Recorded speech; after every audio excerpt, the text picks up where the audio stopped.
আসসালামু আলাইকুম রহমতুল্লাহি ওয়া বারাকাতুহু। আশা করি আপনারা সবাই ভালো আছেন। আমিও আল্লাহর অশেষ রহমতে ভালো আছি। I hope you are all well by the grace of almighty Allah. I am also fit and fantastic by the grace of Almighty Allah.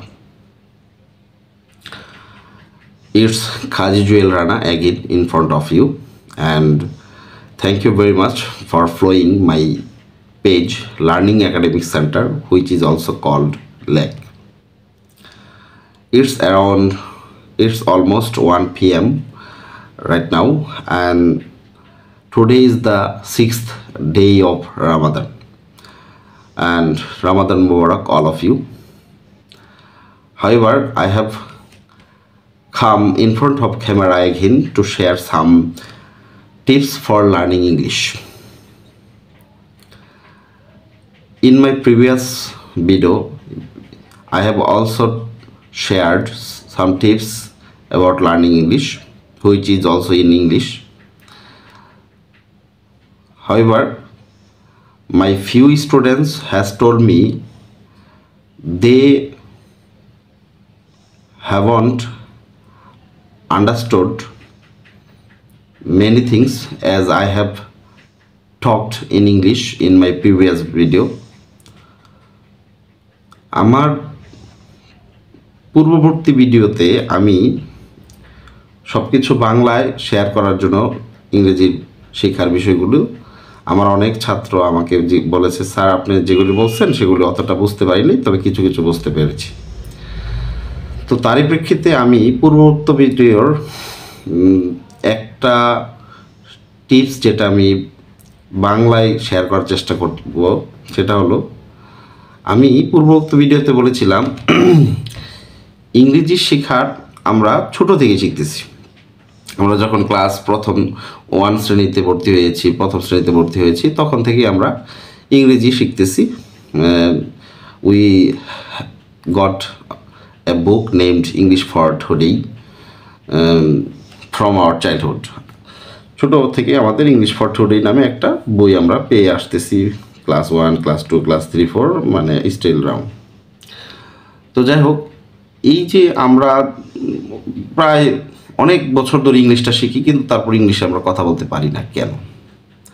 তো ওইখানে আমি বলছিলাম যে আমরা অনেক ওয়ার্ড শিখি ছোট থেকে, কিন্তু এই ওয়ার্ডগুলো আসলে দুই ধরনের হয়। কেমন? কিছু আমরা যেই ওয়ার্ডগুলি শিখি সেগুলো আমরা মুখস্থ করি, কিন্তু সেগুলো দুই ধরন হয়।